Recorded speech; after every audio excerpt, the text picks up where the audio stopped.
Olá, o meu nome é Roberto Quioca e este é o Leituras Comentadas.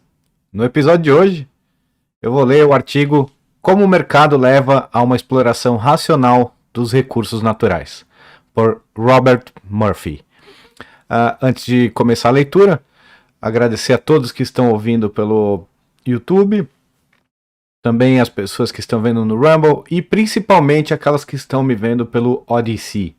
Odysee é uma plataforma nova, sem censura como o YouTube, e que remunera não apenas os produtores de conteúdo, mas também quem assiste.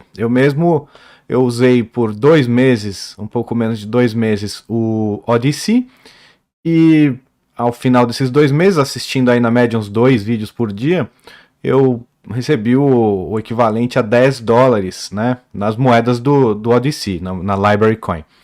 E recomendo a todos que se inscrevam no Library, para já ir formando lá uma rede, para vamos começando logo essa migração para uma plataforma mais livre, com menos censura, porque o YouTube realmente, se continuar nessa toada, não vai sobrar muita gente aqui com opiniões conflitantes às opiniões estabelecidas pelo mainstream.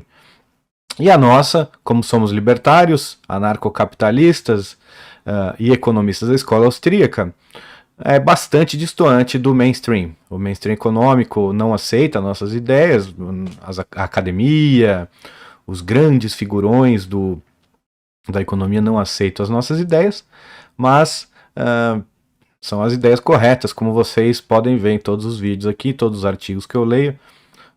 Realmente argumentação irrefutável, né?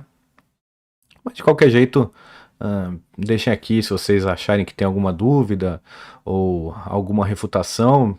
Escrevam nos comentários, eu terei prazer em responder, ou até os seus comentários podem me dar a ideia de ler algum artigo que já tenha a resposta às dúvidas que vocês têm. Isso é normal, os artigos são curtos, né? Não são livros, eles não têm nenhuma pretensão de responder todas as perguntas de uma só vez. Se sobrar alguma dúvida, por favor, perguntem que a gente vai tentar responder lendo outros artigos. Para completar os agradecimentos, agradecer também a quem escuta a gente pelo Spotify. Esses programas todos também estão disponíveis na plataforma Spotify e nas suas aliadas, como o Google Podcasts e outras. E é bem bacana para quem gosta de ouvir. Estamos também ali para ser ouvidos.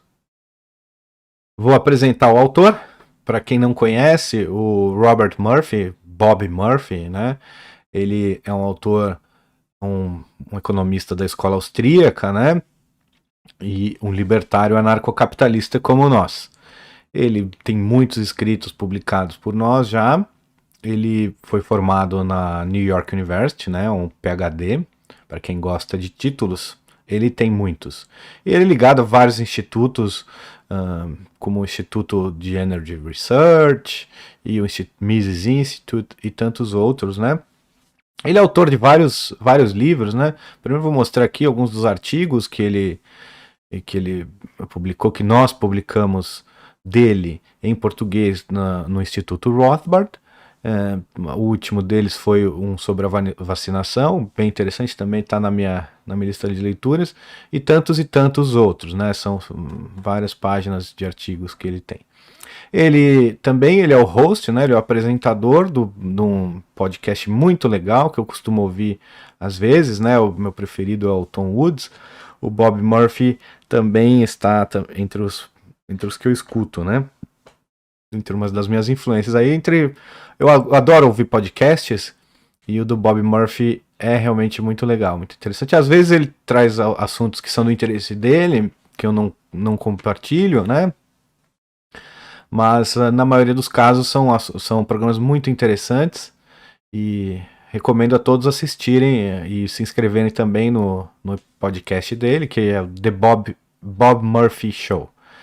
E entre os livros que ele publicou, eu não li todos os livros que ele publicou, mas dos que eu li, esse para mim é o mais interessante. Ele se chama Lessons for the Young Economist. É um livro, digamos, básico, né, para um economista, para alguém que começa a se interessar por economia. E eu recomendo a todos que tiverem o domínio da língua inglesa. Eu acho que ninguém ainda traduziu esse livro, mas eu acho que algumas partes desse livro podem ter sido traduzidas já. Se não, vamos aguardar, leiam os artigos dele. Tem bastante artigo e bastante coisa publicada do Bob Murphy em português já no site do Instituto Rothbard. Então, sem mais delongas, eu vou passar a leitura do artigo. É comum ouvir a afirmação de que investidores são míopes, imediatistas e propensos a só tomarem decisões baseadas em um horizonte temporal muito curto. Daí as frequentes alegações de que há determinados investimentos altamente demandados pelo povo, os tais investimento de interesse público, mas que, por serem de longo prazo, apenas o governo poderia fazê-los. É dessa mentalidade que surge a defesa dos subsídios, das regulações indutoras do crescimento, se é que isso é possível, e das tributações de cunho corretivo, de novo, se é que isso existe. Tudo isso teria o objetivo de fazer o mercado se voltar para objetivos sociais de longo prazo. É aquela coisa, se o mercado não faz é porque não é bom. É isso mesmo. O Estado, ele pode tentar forçar alguma coisa, alguma situação, com objetivos, né, com fins teoricamente nobres, né? Mas os meios que o Estado usa, eles são meios hediondos, meios antiéticos sempre, né? O Estado não pode agir, não pode existir, né, se ele não violar a ética, porque o Estado vive do roubo, ou seja, vive dos impostos, que são roubo, né? São o roubo de propriedade privada. Alguém teve que trabalhar para que o Estado fosse lá e tomasse parte disso na mão grande, né? E pegasse para si, né? Para pagar os seus funcionários e para realizar os seus planos, né? Nunca os nossos planos. Pode até ser que uma ou outra pessoa, ou mesmo nós, em dado momento, tivemos um ou outro anseio que o Estado foi lá e fez alguma coisa que pode ter até melhorado, mas lembrem-se sempre que enquanto você quer isso, seu vizinho pode não querer, e tudo que o Estado fez, ele teve que necessariamente roubar alguém ou proibir alguém de fazer algo ou mandar alguém fazer algo contra a vontade. Então o Estado é isso, o Estado é força, o Estado é crime e nunca é um meio legítimo para se atingir nenhum fim. Você, por exemplo, você pode desejar muito ter um carro bacana, mas não passa pela sua cabeça ir na casa do seu vizinho ou sair no meio da rua e roubar um carro, porque você quer o carro. Você sabe que isso é injusto. E essa mesma lógica se traduz para qualquer tipo de relação humana, independente de se a pessoa tem ou não tem um mandato, ou mandado, né? Tanto faz, a gente confunde as duas palavras, porque elas são semelhantes mesmo. O mandato seria o mandato do presidente ou do deputado, do vereador, e o mandado que o juiz manda o oficial de justiça ir na sua casa roubar alguma coisa, né? Eu não sei, claro, que você tenha roubado antes, mas via de regra, o mandado é um juiz ou uma autoridade mandando os capangas realizarem uma atividade ilegal, né, um roubo, né, normalmente. Não sempre. No mandado é um pouquinho menos escancarado. Às vezes, sim, o Estado acaba fazendo uma outra coisa que seria de fato feita num livre mercado, que é justo, né? Por exemplo, um mandado de prisão para alguém que cometeu um crime real, como um assassinato, um estupro, algo do tipo, é justo e é válido e tem que ser aplaudido, mesmo que o Estado faça com meios ilegítimos para se sustentar.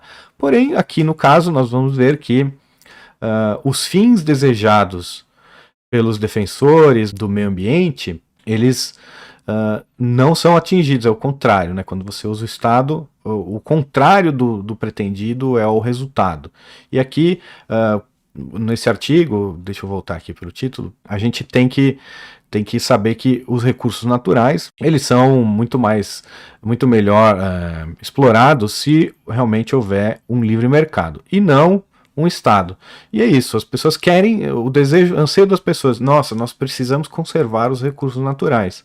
O diagnóstico muito bom, muito perfeito, aí caso seja essa a vontade, sua vontade, muito bem, parabéns, a gente teria que racionar ou racionalizar o uso de tudo sempre, né, ok, concordo.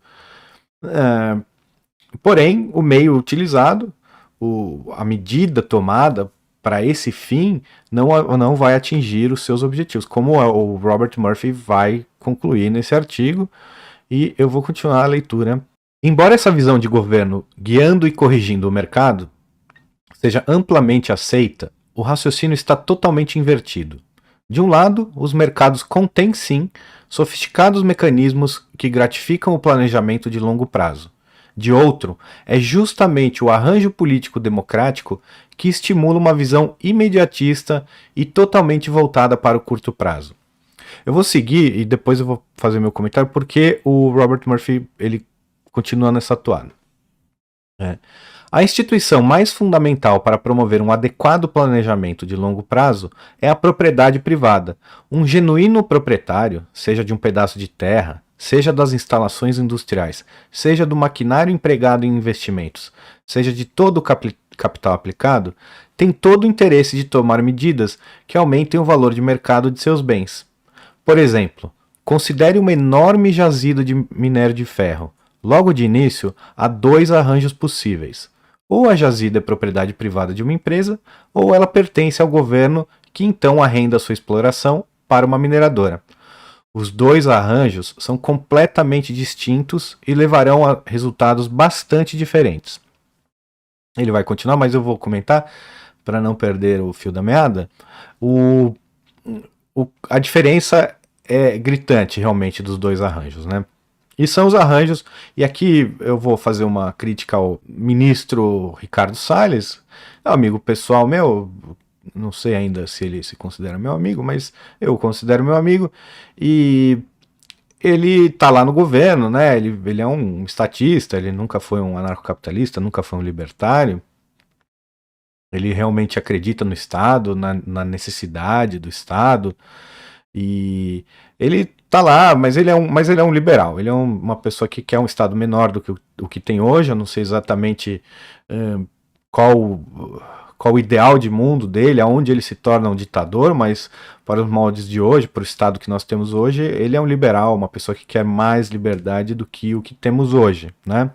Mas ele tá lá, tem tentado às vezes fazer algumas coisas boas, eu não acompanho muito o trabalho todo dele, mas às vezes alguma coisa aparece aí, alguma notícia na minha timeline, e eu tenho visto que ele tá fazendo um programa de concessões de parques, né?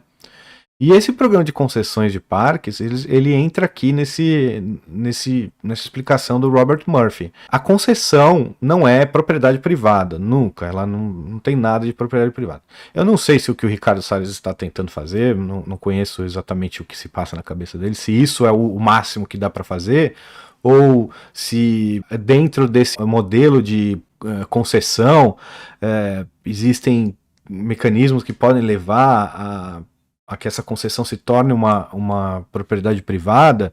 Eu não sei se ele está tentando a real e completa privatização desses parques, mas a concessão por si só, o que está sendo anunciado é a concessão, ela tem esses malefícios todos que nós vamos ver aqui.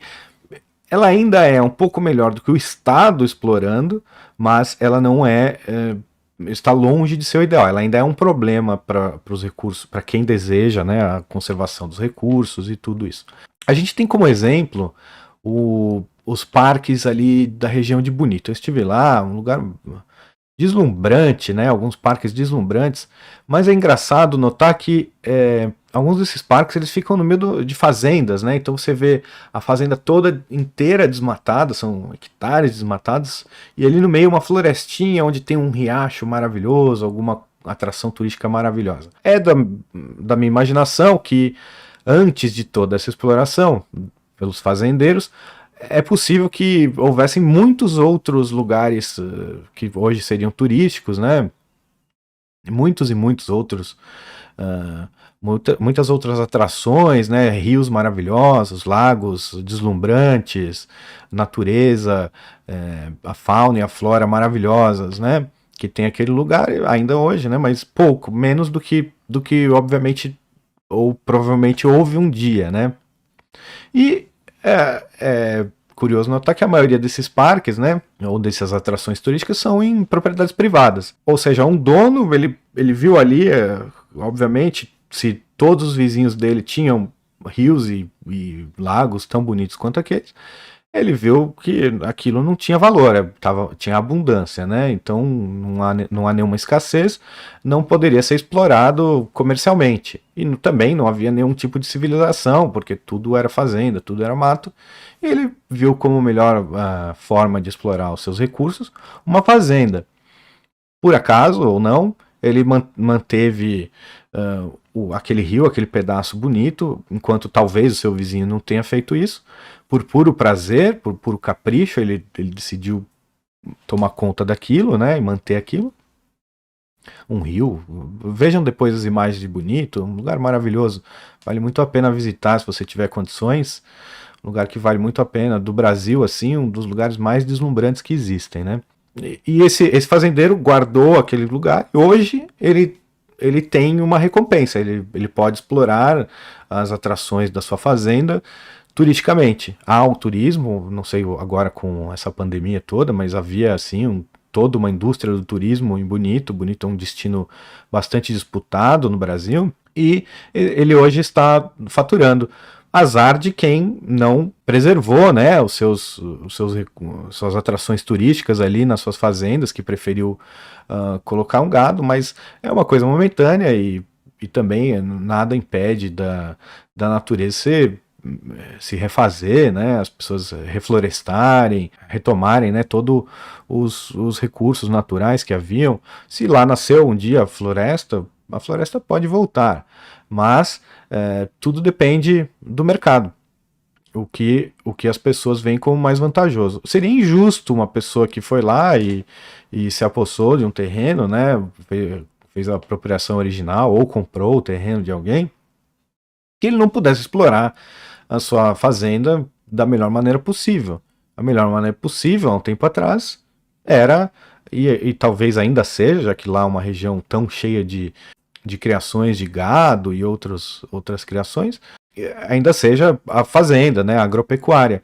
Mas desponta aí também o turismo, e o turismo é uma indústria que ela vai se manter no longo prazo, né? O turismo cada vez aumenta no mundo, as pessoas querem conhecer os rincões e, devido ao desmatamento, obviamente, mato virou atração turística em alguns lugares. Então, às vezes apenas a floresta, não precisa nem ter um rio, já é uma coisa diferente, né?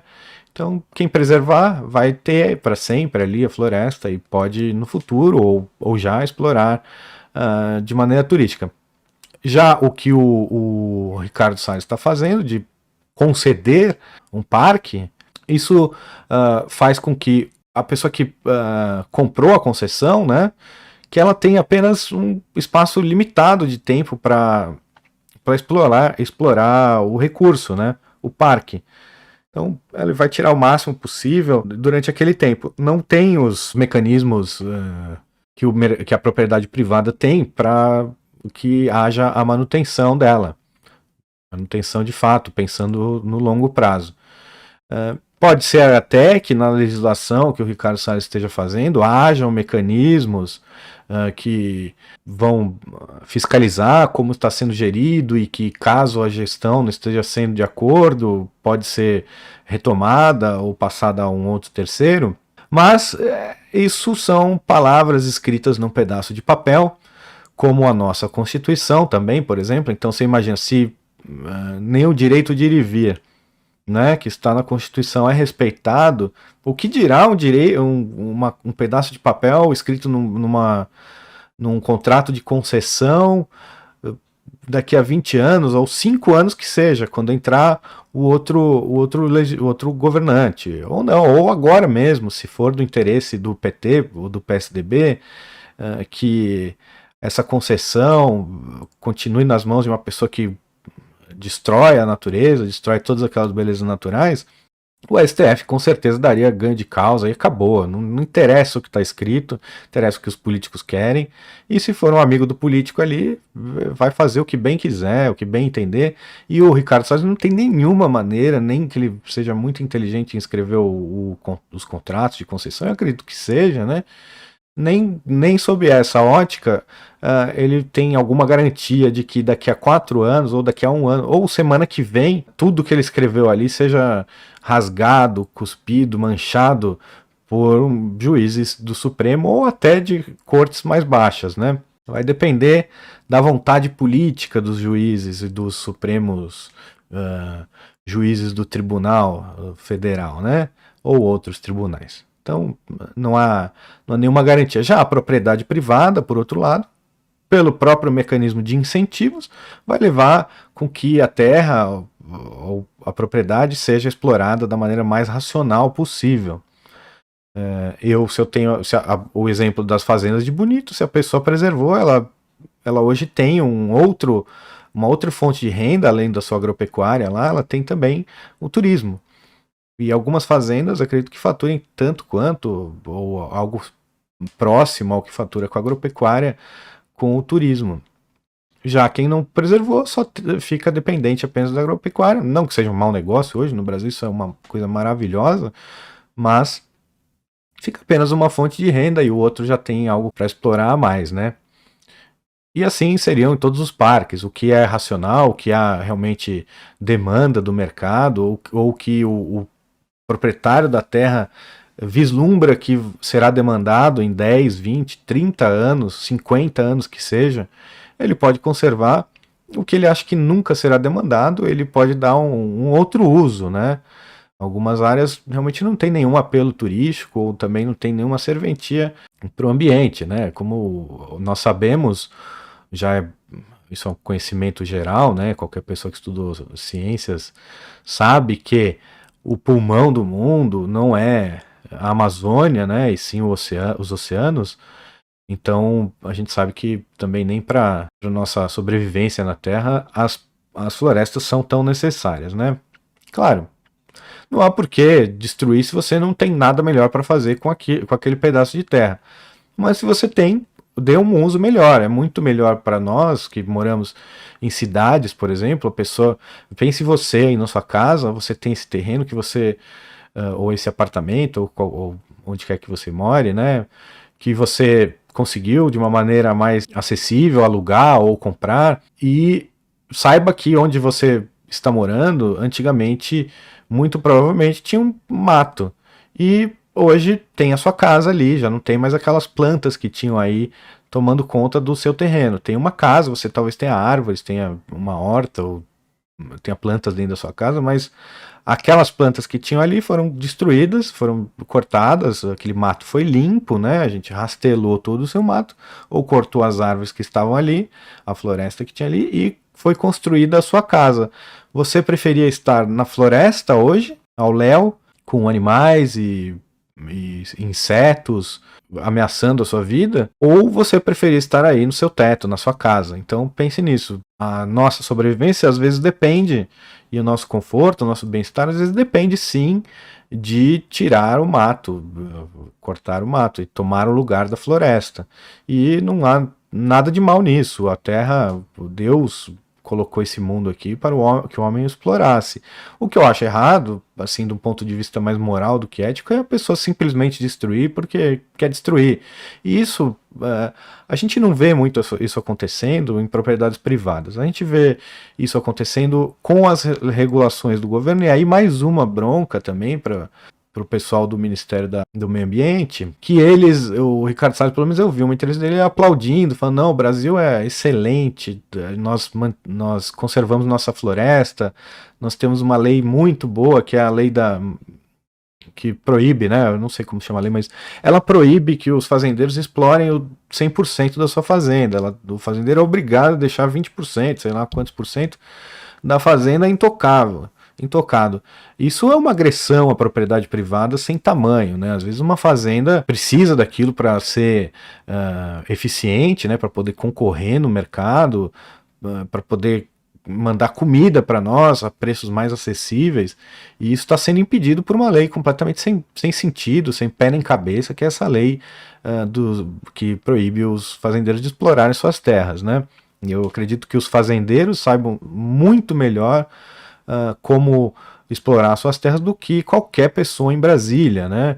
E independente do que você acha que essa lei está conservando, essa lei não conserva. Essa é uma lei, por exemplo, como eu estava querendo chegar nesse ponto, que faz com que os fazendeiros, pessoas das fazendas, tenham incentivo em destruir a fazenda por acidentes, como é também, outro exemplo, a lei em São Paulo, que tomba imóveis, ou seja, proíbe de tombar, né? Proíbe a demolição, né? Para que se construa ali uma casa mais moderna. Então, se há uma casa antiga em São Paulo, com uma arquitetura agradável, não, tanto faz, isso é relativo. As prefeituras têm essa recorrente paixão pelo tombamento, né? Às vezes vai lá e proíbe, então, a pessoa de demolir a casa, de tocar na casa. Então, o que acontece com essas casas misteriosamente é que elas sofrem um acidente. Imagina, são casas históricas, centenárias, nunca houve um caso de incêndio nessas casas. E depois do tombamento,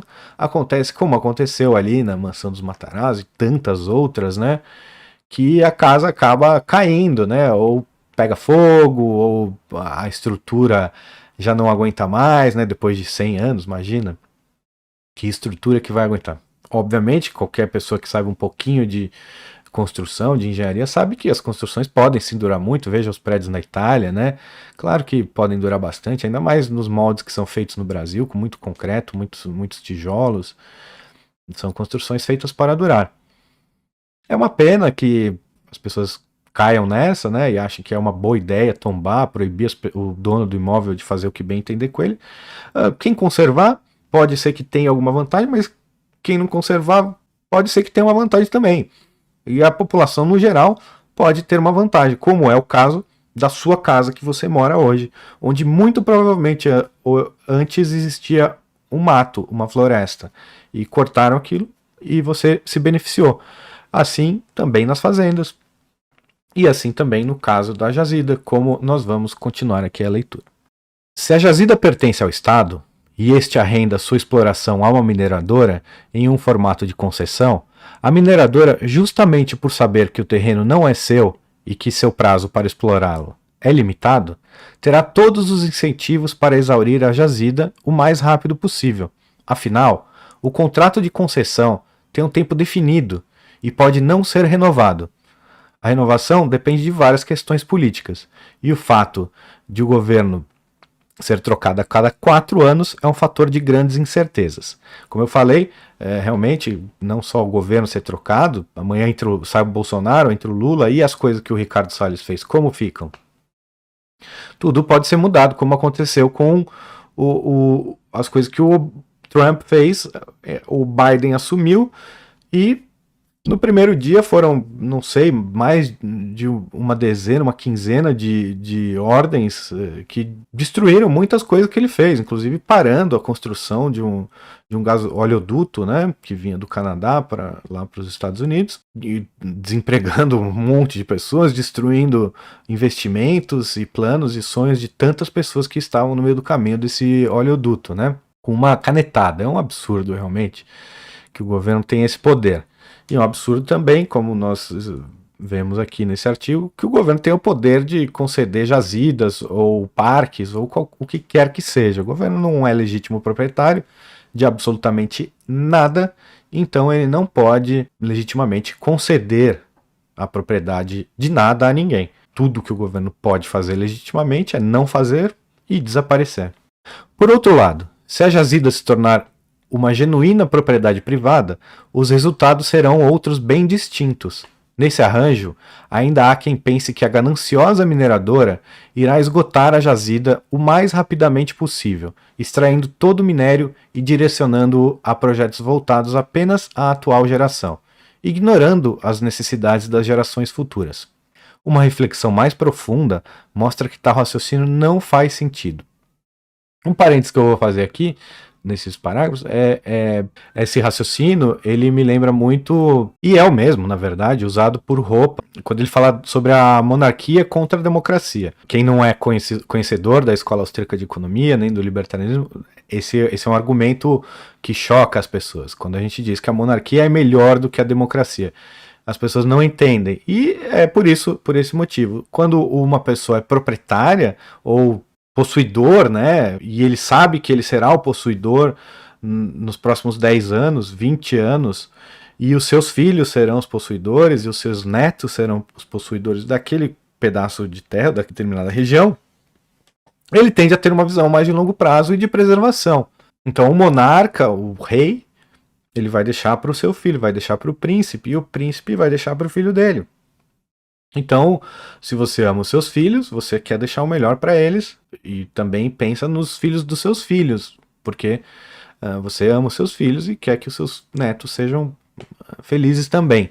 Então, você vai explorar de uma maneira mais racional os seus súditos, você vai explorar os recursos do seu reino de uma maneira mais racional, a fim de que seja duradouro, né, que passe por gerações dentro da sua família aquele pedaço de terra. Isso vale também para outras para propriedades privadas legítimas, né? O reino não é uma, mas contrastando isso com a democracia, por exemplo, tá lá o pobre do Bolsonaro, tá 4 anos ali, toda a cambada que entra com ele, eles sabem que tem 4 anos, no máximo explodindo 8 anos eles vão ter para conseguir o que conseguirem. Com o Bolsonaro tá um pouco mais difícil, parece que as coisas não são pelo menos tão escancaradas, né, em termos de corrupção, mas, claro, deve ter gente lá dentro que tá fazendo o que quer. E é isso, de 4 em 4 anos. E o caso das concessões, 50 anos, às vezes 30, 20, 10 anos, 15 anos, o que quer que for. A pessoa vai explorar o máximo que puder, como as pessoas que alugam carro, por exemplo. Você vai lá, você aluga o carro, você esmirilha o carro, você não lava o carro, você põe a gasolina mais vagabunda que você pode dentro do carro ali e devolve o carro depois. Não é seu? Porque eu vou lavar? Porque alguém já lavou o carro, já levou no lava rápido o carro alugado? A não ser, é claro, que você tenha feito sujado demais lá dentro, alguma coisa, e veja vantagem em lavar fora, porque a multa por entregar um carro muito sujo pode ser alta, não se sabe, né? Depende de cada locadora. Mas enfim, você pode ter algum prejuízo. Mas só nesse caso você vai lavar um carro usado, você vai conservar o carro usado, você vai se preocupar em cuidar na manutenção do carro. Você não vai levar um carro usado para trocar o óleo, você vai devolver o carro e pegar outro. Então, isso ilustra muito bem tudo isso. O capitalista, dono da mineradora, por mais ganancioso que ele seja, lembremos-nos de que gananciosos são sempre os outros. Nós nunca somos. Está, ao menos, minimamente familiarizado com a noção de que o minério de ferro, em uma jazida, ao contrário de bananas, laranja e trigo, é um produto finito e esgotável.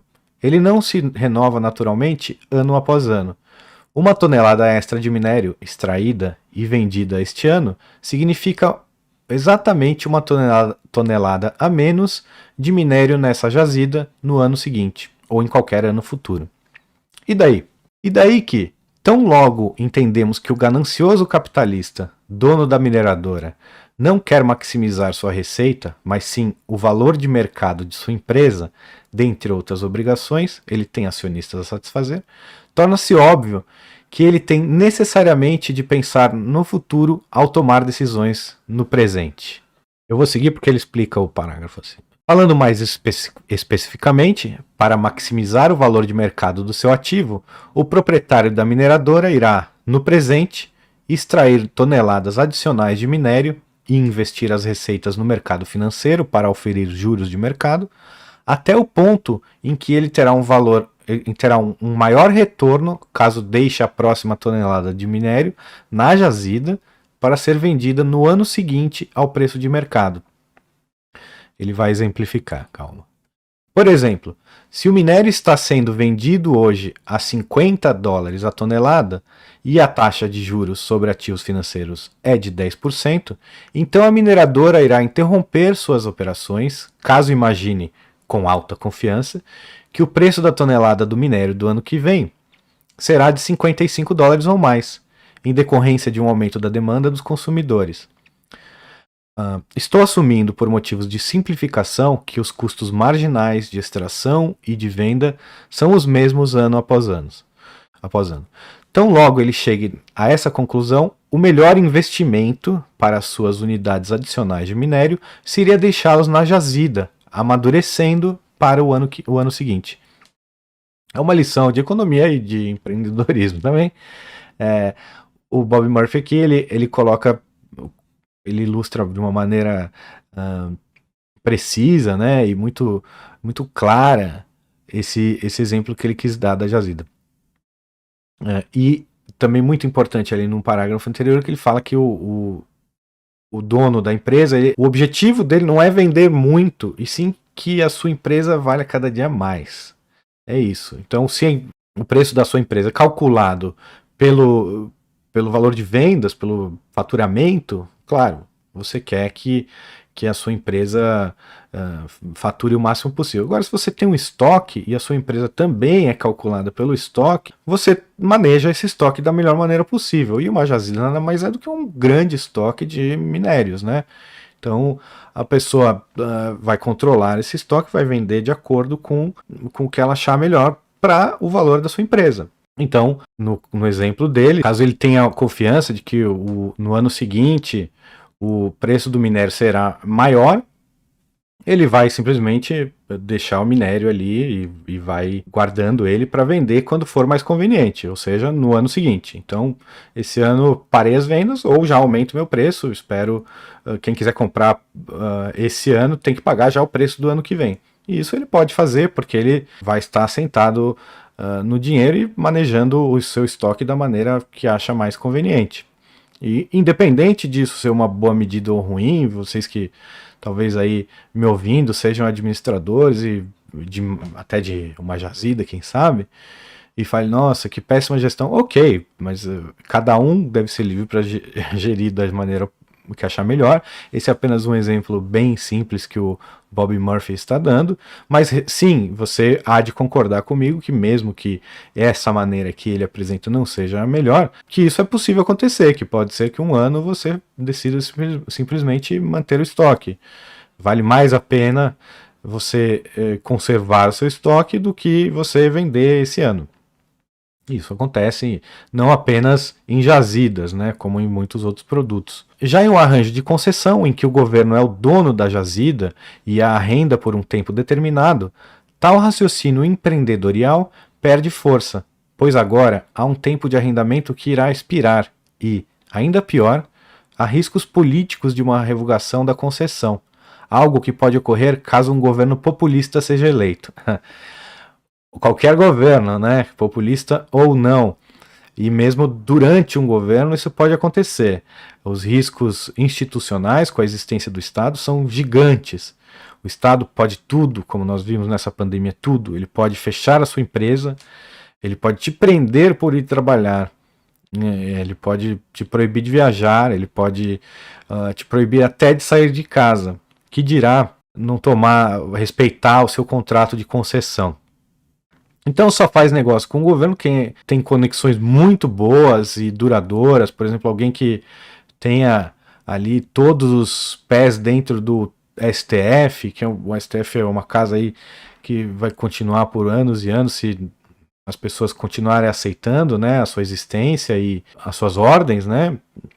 O que eu gostaria muito que acabasse agora, nesse momento, que ninguém mais respeitasse e aceitasse a existência do STF, do governo federal, do governo estadual, do governo municipal, que cada um respeitasse apenas a propriedade privada dos seus semelhantes e a sua própria, né? Mas isso hoje é um cenário muito diferente do atual, né? Então, por isso, algumas pessoas até classificam como utopia, uma maneira equivocadíssima de se referir ao anarcocapitalismo, né? O anarcocapitalismo não é utópico, o anarcocapitalismo é realmente a teoria mais concreta e mais lógica que tem, e natural, o anarcocapitalismo é natural, ele é o que acontece no estado de liberdade, né? Ele é o sistema que o estado de liberdade traz. As pessoas vão querer transacionar e elas vão fazer isso voluntariamente uma com a outra, umas com as outras, e nenhum terceiro tem direito algum sobre esta relação. Então, por exemplo, se você, na vida pessoal, você se relaciona com a sua esposa, com seus filhos, você muito provavelmente não permite que alguém dê ordens sobre como esse relacionamento deve se dar. Espero que seja assim. Porque essa relação seria diferente se você está transacionando com o seu vizinho. Se você plantou tomates, o seu vizinho peras, e você está trocando com o seu vizinho, porque um outro terceiro, seu outro vizinho do outro lado, tem alguma coisa a dizer sobre isso. Se ele chega ali falando, não, agora vocês me devem meio tomate, porque vocês fizeram essa transação.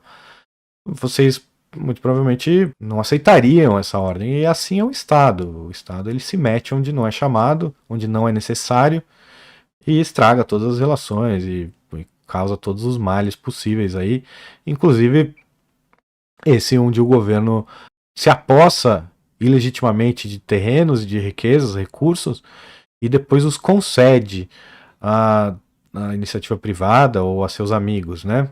E esses amigos têm um tempo curto e incerto para explorar. Então a exploração será feita da maneira mais terrível possível, né?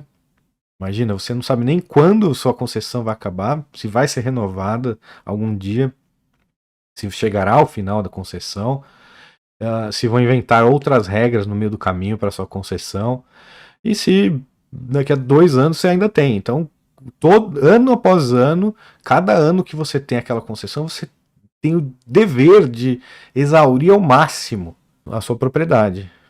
Tirar tudo que for possível, cada dia, desesperadamente, porque ela não te pertence, ela é uma concessão do Estado. No final, como o Estado ele é um criminoso contumaz, né, ele não respeita nenhuma propriedade privada, acaba sendo que até a sua casa é uma concessão do Estado, já que ele te cobra um aluguel para que você viva nela, para que você permaneça com a posse da sua casa, que se chama IPTU, né, ou na área rural acho que tem um outro nome, eu não me lembro agora qual é, mas ele te cobra um imposto sobre a sua propriedade. Então, isso quer dizer apenas que a sua propriedade não é sua, né? É do governo, e é que esse imposto sobre a sua propriedade é um aluguel que você paga. Mas há uma diferença, sim, entre o respeito à propriedade privada e as concessões. Uma diferença, eu acho que está mais na cabeça das pessoas que possuem do que exatamente por existir realmente algo pétreo, né? Algo que o governo não vai mexer. Você tem certeza absoluta que a sua casa o governo não vai tomar. Você tem aquela ideia de que, não, mas nem a Justiça do Trabalho, nem por dívida trabalhista pode tomar a residência única. Não, já está provado aí que o governo e os juízes eles podem rasgar qualquer tipo de papel que eles tenham escrito e tomar decisões completamente alheias a qualquer direito que você acha que tem. Porém, eu acredito que esse peso do que as pessoas têm na cabeça, do que elas acham que pode acontecer, realmente muda alguma coisa, né? E pelo menos no jeito que as pessoas gerem as suas propriedades privadas contra o jeito que as pessoas gerem as concessões. As pessoas que têm uma propriedade que é privada, elas acham que vai ser delas e da família delas para sempre, né? Ingenuamente, ao meu ver, o governo toma e faz o que quer com a propriedade das pessoas hoje, né? Se não fez com a sua, sorte sua, mas faz com a de muita gente. Veja as empresas, veja as fábricas, tudo que o governo simplesmente falou, você não tem direito mais de usar isso. Vai fechar porque eu quero que feche. E se você ousar abrir, você vai preso, como estão indo presos donos de restaurantes, academias e outros imóveis comerciais aí. Eu vou continuar aqui. Bom, mas, linha de regra, concluindo o raciocínio desse parágrafo, não confiem no governo, de maneira nenhuma. Assim vemos que um capitalista ganancioso, no arranjo em que ele é o genuíno proprietário da jazida irá implicitamente e até mesmo involuntariamente levar em consideração os desejos dos consumidores no ano seguinte, ao tomar suas decisões atuais de produção. Ele fará isso não porque está se deixando levar por motivos altruístas, mas sim porque visa o seu enriquecimento pessoal. Nesse caso, os preços de mercado estão fazendo com que até mesmo indivíduos egoístas promovam o bem-estar geral. Nesse caso, só vou comentar que isso é muito semelhante ao que acontece com o dinheiro, né? Os poupadores, eles têm duas maneiras de poupar, uma é enfiar debaixo do colchão e a outra é botar no mercado para empréstimo as suas poupanças. Essas pessoas que se eximem de gastar, elas estão provendo ao mercado, no caso o que enfia embaixo do colchão, uma deflação, e o que põe o dinheiro no mercado para empréstimos, a oferta de dinheiro, a oferta de recursos para que outros empreendedores venham e tenham, ou empreendedores ou pessoas consumidores venham e tenham a possibilidade de adquirir coisas a prazo que eles não teriam à vista. E nesse caso também, no caso da natureza, a mesma coisa.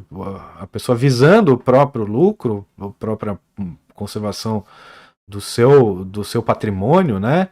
Ela acaba fazendo um bem geral, um bem... Claro, tem gente que odeia a natureza, quer que tudo seja destruído, mas nesse caso não é o bem para essa pessoa, mas mas no geral as pessoas gostam, né, de ver um mundo mais verde, não sei. Mas nesse caso ele está promovendo o que o artigo diz, né, que bem-estar geral aí, que é a manutenção, conservação ou pelo menos o uso racional dos insumos. Eu acho o uso racional dos insumos sempre faz com que o todo se favoreça, né? Você está conservando os bens, né, para o futuro. Mas eu vou continuar aqui a leitura. Se por qualquer motivo houver a expectativa de que o minério de ferro se tornará mais escasso no futuro, então seu preço atual no mercado de futuros será maior. Isso fará com que hoje as mineradoras reduzam sua produção e mantenham o minério fora do mercado, desta forma aumentando seus preços já no presente, em antecipação aos preços esperados no futuro.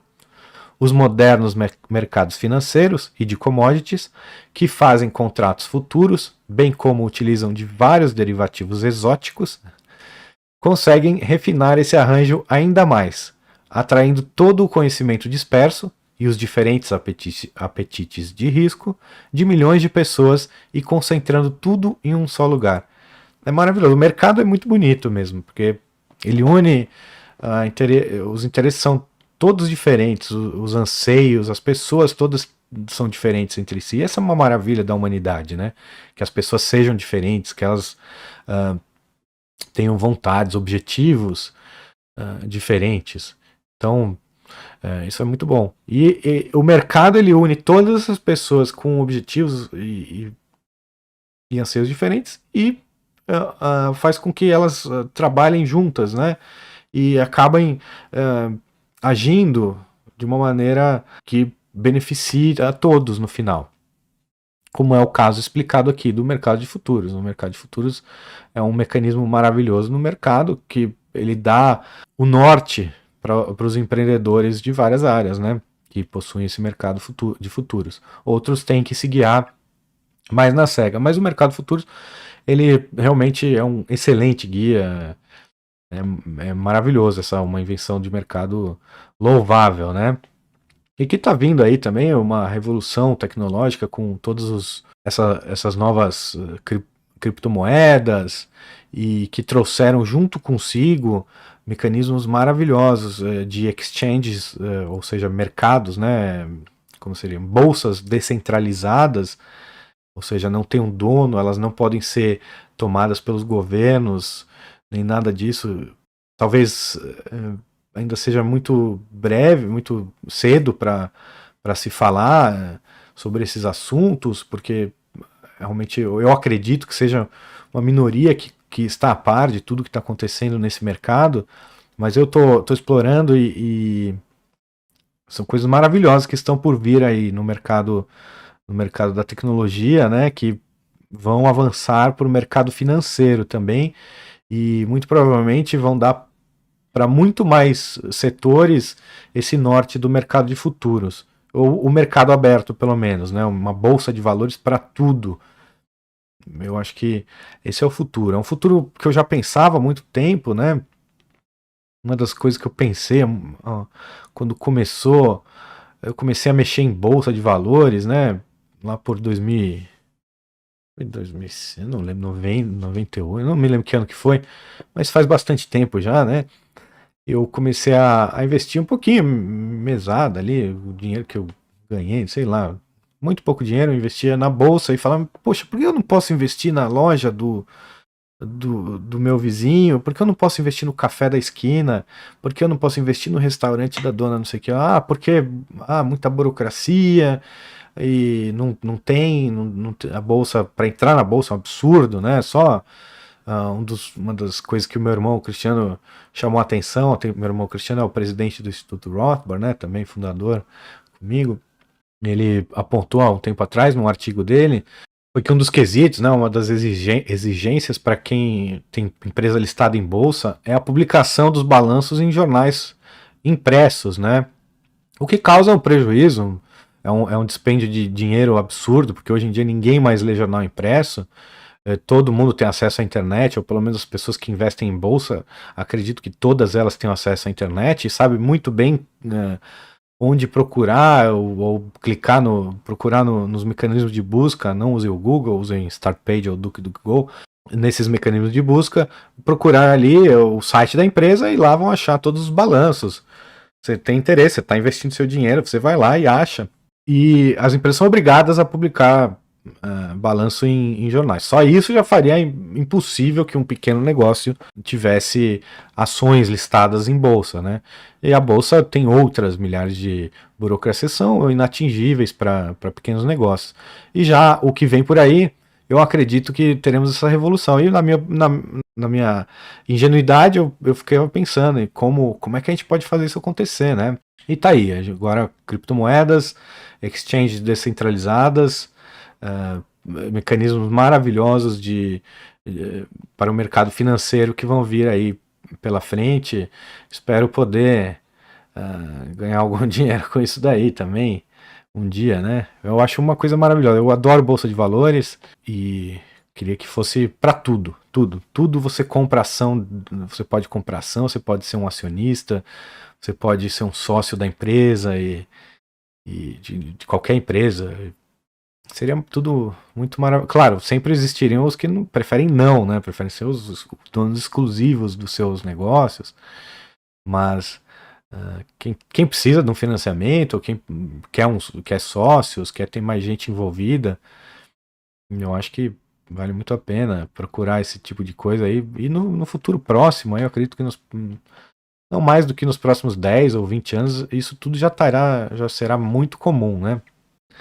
Os críticos do capitalismo, muito provavelmente, irão reclamar de novo, dizendo agora que o fato de a mineradora estar reduzindo a oferta para elevar o preço é evidência da ganância e prejudica os consumidores. Se isso ocorrer, então os críticos têm de se decidir. Eles querem que o minério seja disponibilizado todo no presente ou querem que haja um pouco para o futuro? A quantidade de minério é finita e não é renovável. E esse é o suposto problema. Com essa explicação do Robert Murphy, você inverte o jogo para os ambientalistas, né? Contra o progresso, né? Eles vão reclamar porque as coisas ficaram mais caras hoje, porque tem que conservar para o futuro.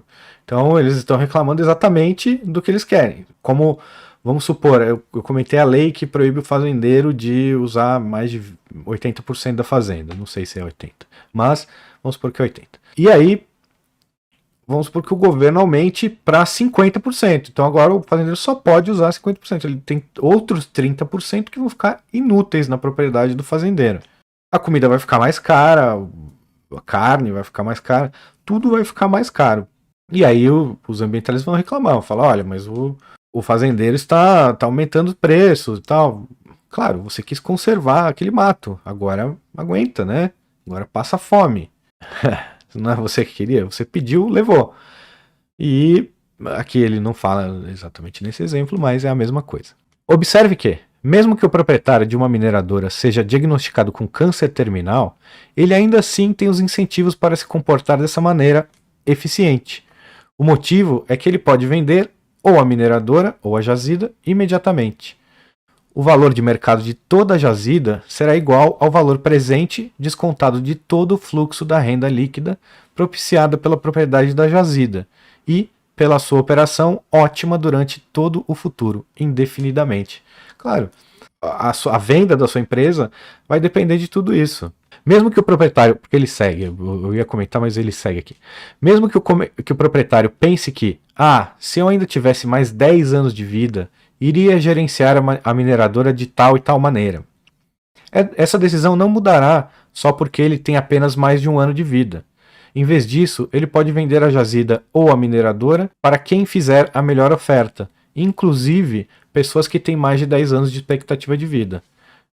O mercado vai mandar nesse caso, né? O preço de mercado da empresa dele vai mandar. Se ele pudesse mesmo fazer tudo o que ele pensa, ele venderia a empresa. O preço da empresa estaria precificado na empresa dele, né? Sendo assim, vemos que, contrariamente ao que dizem os críticos, uma economia de mercado pura contém sofisticados mecanismos que guiam os proprietários e os estimulam a agir como gerentes, voltados para o longo prazo, mesmo na área de recursos naturais exauríveis. Em total contraste, políticos e burocratas que controlam recursos naturais, no caso de empresas estatais, não possuem tais incentivos, dado que eles não podem pessoalmente embolsar as receitas. Estou trabalhando em um cenário de ausência de corrupção. Ou legar ao ativo para os seus herdeiros. Políticos e burocratas têm um incentivo para maximizar a receita atual dos recursos naturais que estão sob seu controle temporário. E a gente vê, né, que os incentivos, eles não mudam. O Bob Murphy ele não está escrevendo isso para o Brasil, tanto é que ele vislumbra um cenário sem corrupção, né, que no Brasil é impossível de vislumbrar. Mas, mesmo que fosse, ele coloca aqui os problemas dessa propriedade pública, né? Ou a propriedade de ninguém. O que é de todos é de ninguém. E é isso que é importante a gente ressaltar, né? A propriedade tem que ter dono. Não pode não ter dono. Então, tudo tem um dono. Ou é você, ou é outra pessoa. Ou são outras pessoas. Pode ser que as pessoas juntas tenham uma propriedade. Você pode ter uma propriedade em conjunto com a sua esposa, com os seus amigos. Uma empresa, você pode ter vários sócios. O que você não pode ter é a propriedade de ninguém, que é a propriedade do Estado. Porque quem é o dono, afinal? Todos nós? Não. Se a Petrobras, por exemplo, é minha, eu deveria ter o meu direito de vender a minha parte, né? Deveria pelo menos ter algum dizer na companhia. Eu não tenho nenhum dizer na companhia, e muito menos o direito de vender a minha parte. Então ela não é minha. Ela é de quem? Ela não é sua também. Você não tem os mesmos não direitos que eu. Então, essa propriedade é do político, ou de ninguém. Então, propriedade de terra de ninguém, você sabe como é. Você explora ali o máximo que você puder. Ou se é do político, bom, é dos políticos. A gente sabe que a Petrobras é dos políticos, não é do povo brasileiro. E são eles que locupletam dessa empresa desde a sua fundação. Ela foi fundada para isso, por picaretas.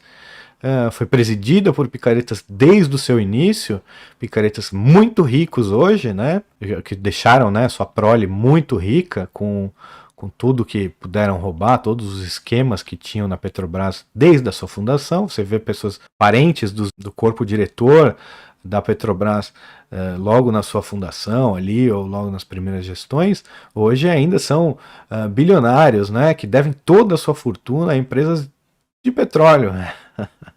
Terrível. Mas é isso. E aqui o Bob Murphy fala que mesmo que não houvesse essa locupletação, e ele tem razão, os incentivos continuam ali para que a exploração se dê da pior maneira possível. Conclusão. Proprietários privados em uma economia de livre mercado têm incentivos para maximizar o valor de longo prazo de sua propriedade, o que implicitamente os faz levar em consideração os desejos das gerações futuras. Já políticos eleitos democraticamente, bem como seus burocratas nomeados no comando de estatais, agem como zeladores temporários, que não irão pessoalmente se beneficiar da manutenção do valor de mercado dos ativos que eles controlam. Perfeito, explicou e disse por que o governo não deve existir, muito menos gerir qualquer empresa. Então, Correios, Petrobras, Eletrobras, empresas de água, de energia, tudo isso. O governo não deve se meter, exatamente por causa disso, porque os políticos eleitos não são donos, não são proprietários, e eles têm 4 anos, 8 anos, o tempo que for, ou mesmo os burocratas apontados para a direção dessas empresas, né? Eles não têm a vida inteira para explorar, e muito menos podem deixar para seus filhos. Então é isso, explora o máximo que puder, o mais rápido que puder, não se preocupa com o futuro, porque aquilo não é seu.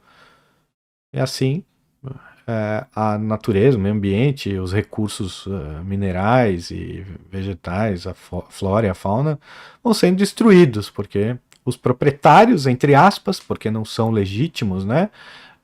Nunca o Estado pode ser legítimo proprietário, não tem nenhum interesse na manutenção. Seguindo. Locadoras de carro seriam tolas em imaginar que seus clientes irão sempre colocar gasolina mais cara de alta octanagem em seus veículos. No entanto, por algum motivo insondável, milhões de eleitores acreditam que políticos com 4 anos de mandato serão mais visionários e menos imediatistas no comando de empresas e na alocação de investimentos do que proprietários e acionistas privados. Ou seja, se você gosta da natureza, privatize-a. Esse é até um título de um dos nossos artigos aqui no Instituto Rothbard. Exatamente por esse motivo. Se você se julga um defensor da natureza, se você ama a natureza, clame pela privatização da mesma. Vá lá você, se junte com seus amigos, se for possível, né? Se junte com os seus amigos, faça uma vaquinha virtual, tente juntar o máximo de dinheiro possível que você puder na sua vida e compre uma floresta, né? E aquela propriedade sendo sua, você tem todo o direito de retirar invasores e protegê-la com a força que você achar necessária. Então, você pode muito bem comprar uma floresta, cerca ou não cerca, tanto faz, e fica lá dentro, põe guardas lá dentro protegendo. É sua a terra, você faz o que você quiser. Se quiser manter a floresta, mantenha a floresta. Então, a melhor maneira de se conservar, a única maneira de se conservar é com propriedade privada. Estando na mão do Estado, e veja as florestas no Brasil e no mundo, né? Principalmente no mundo, no Brasil ainda tem muito mato, muita floresta, mas nas outras partes do mundo, florestas minguaram, não são mais tantas quanto tinham antes. E se seu objetivo é que tenha mais florestas e não menos, se aproprie da floresta, faça a apropriação original, ou compre a floresta, peça ao Estado, ajoelhe para os seus políticos e peça a privatização de tudo, né? Ou simplesmente vamos acabar com o Estado e vamos se apossar das florestas, né?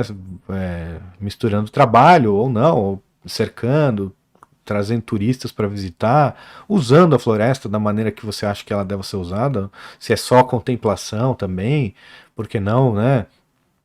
É sua, você se apropriou legitimamente da terra, você a conserva. Infelizmente, o que os ambientalistas fazem? Os ambientalistas pedem que o governo proíba a exploração, que o governo tome fazendas, tome parte de fazendas, tome residências para o fim de conservação. Então, aquilo que era privado e que teria uma chance de ser conservado, agora vai ficar na mão de um político ou burocrata que vai ter 4 anos para decidir o que faz com aquilo. Pensem bem, se você é um ecologista e chegou até aqui nesse vídeo, e você gosta da natureza, você gosta de mato, gosta de floresta, pense bem como você atinge o seu fim. E outra, não apenas o governo ele é ineficiente, como está apontado aqui nesse artigo, como Robert Murphy apontou nesse artigo, e ao meu ver não resta dúvidas, mas há muito mais a ser dito sobre isso, temos muitos outros artigos que eu vou ler, é um tema que eu gosto também, Mas pensem nisso. Pensem nos meios que você usa para atingir os seus fins. Seu fim pode ser nobre na sua cabeça, ele pode não ser o mesmo de outra pessoa. Se o seu fim é conservar as florestas, tem gente que quer uma casa, a pessoa tá morando num quarto e sala e tem o sonho de morar numa casa maior. Para isso ela tem que derrubar umas árvores e você está se opondo a isso. Ok, então você está no caminho do sonho do seu semelhante, não tem nenhum problema, a propriedade privada pode resolver muito bem esses dois anseios, né? Você é dono da sua floresta, você conserva a sua floresta, o sujeito comprou uma outra floresta, ele derruba e faz a casa dele. Zero conflitos. A sua está conservada. O que é seu, você faz do jeito que você quiser. O que você não pode, porque ao meu ver os dois são fins nobres, né? Você conservar a floresta e o outro desejar um teto melhor, um maior conforto para a sua família.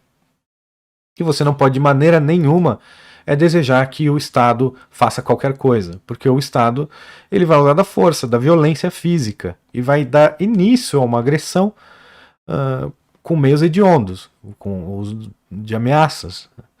Vai prender, matar, sequestrar, roubar, e você não coaduna com isso. O seu objetivo de ter mais árvores não pode fazer com que esse seu objetivo passe por cima dos direitos básicos dos seres humanos, direitos naturais, o direito à propriedade privada, porque esse mesmo direito pode ser usado contra você depois, se não for respeitado. E é só esse direito à propriedade privada que pode fazer com que as florestas sejam preservadas no futuro.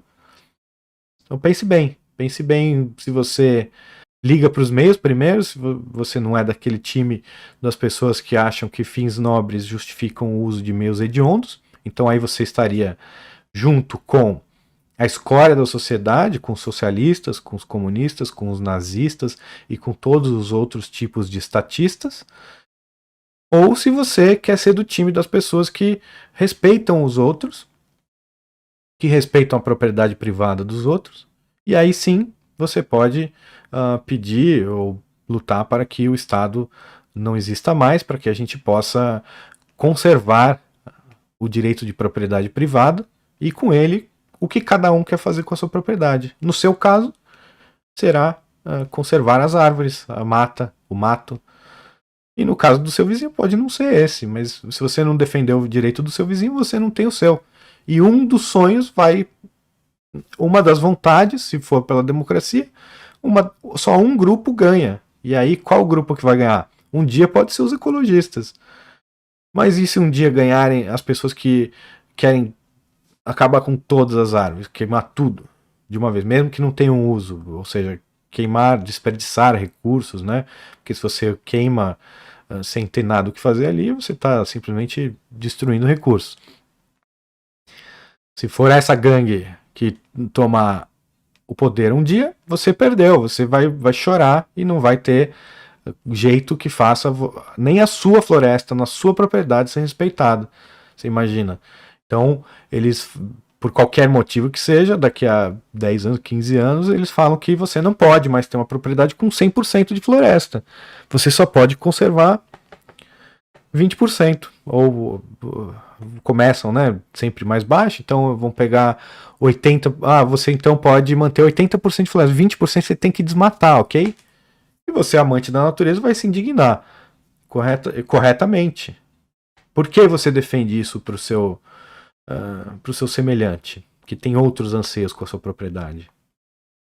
Você não pode ter os seus direitos respeitados enquanto você não respeita os demais. E um dia o feitiço vira contra o feiticeiro. Então não aplauda nunca uma violação da propriedade privada, porque isso se volta contra você. Mesmo que ela seja feita para o que você acha que é o bem, ela se volta contra você um dia. Então muito obrigado a todos que chegaram até aqui. É sempre um prazer para mim ler os comentários, então por favor deixem os comentários, deixem like, se inscrevam no Odysee, o link está aqui, é o primeiro link da descrição do vídeo. Se inscrevam nos canais todos, a gente tá, o Instituto Rothbard está no Facebook, está no Instagram, está no Twitter, no Telegram, nós temos um canal também no Telegram, e o Leituras Comentadas, está em podcast, no Spotify, no YouTube, no Rumble e no Odyssey. Então, muito obrigado a todos e até a próxima. Um abraço.